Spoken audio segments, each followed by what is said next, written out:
Their impact is everywhere. That's 35,000 pounds of poop a week. We've tried and failed to control them. It gotten to the point where the parks were just being unenjoyable. But does the city really need to kill the geese to solve the problem? Euthanizing them and feeding them to homeless people seems kind of intense. Some say yes, others no. Plenty are just confused this is a thing, and we're going 360. Well, the sweeps are underway now. Denver's rounding up the geese, killing them, and giving the meat to needy families. We first told you about this plan last week, and ever since, we have been getting an earful from people both for and against. So tonight, Denver 7's Megan Lopez is going 360 and asks if we're being fair to our fowl. Stop by City Park sometime and there's two things you're almost sure to see: geese and what they leave behind. They do poop a lot in the parks. 5,000 resident geese call Denver home year-round. That's 5,000 pounds of poop a day. Leaving cars to swerve around the animals and pedestrians to dodge their droppings. The problem here is there's nothing to hunt them here. Until now, the USDA is rounding these geese up, euthanizing them humanely, and then feeding the meat to needy families. An idea that's controversial. So let's go 360.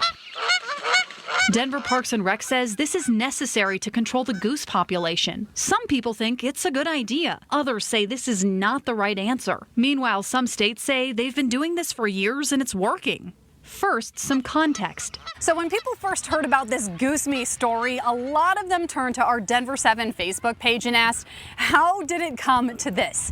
Denver Parks and Recreation says that it's already tried a bunch of different options to get rid of these geese. Since 2002, they've sprayed corn oil on those goose eggs to try to lower the number of eggs that actually hatch and try to control the population that way. They have hazed the geese with that infamous goosinator. They've tried relocating them even to other areas, even other states. They've considered noise devices, pyrotechnics, scare tactics.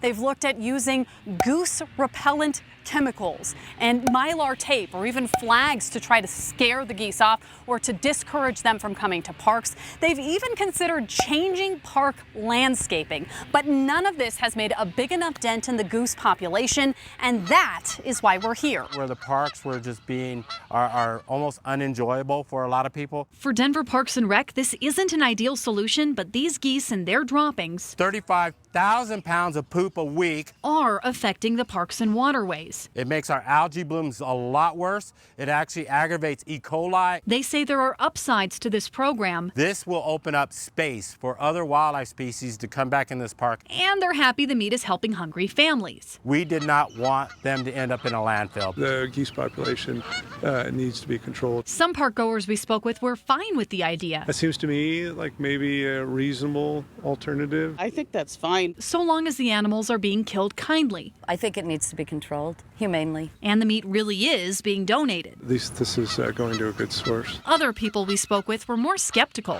We wouldn't eat that. Euthanizing them and feeding them to homeless people seems kind of intense. I think they shouldn't, because they're an animal. And they had a lot of questions or other solutions. How are they going to actually carry this out? Can't they just put them on their own little cage or something? Online, opinions are still split, with hundreds of people weighing in on the Denver 7 Facebook page with everything from support to outrage. A big discussion for an even bigger problem. But across the country, several states have been using similar tactics for years. New York has been rounding up birds around airports ever since the miracle on the Hudson in 2009, when a flock was sucked into a plane engine, causing it to crash. More than 70,000 birds have been slaughtered since then, according to the Associated Press. Meanwhile, in Maryland, goose removal projects are only implemented as a last resort. Montgomery Parks says its program is a success, helping to control the geese population there. And just like Denver, meat that comes from that process is then distributed through food charities in the region. Back at City Park, there's still geese harassing the families. They were coming at us. But how many and for how long is up to this new program to decide. Megan Lopez, Denver 7. Now keep those comments coming. Let us know what you think about this goose program by emailing us at 360@thedenverchannel.com.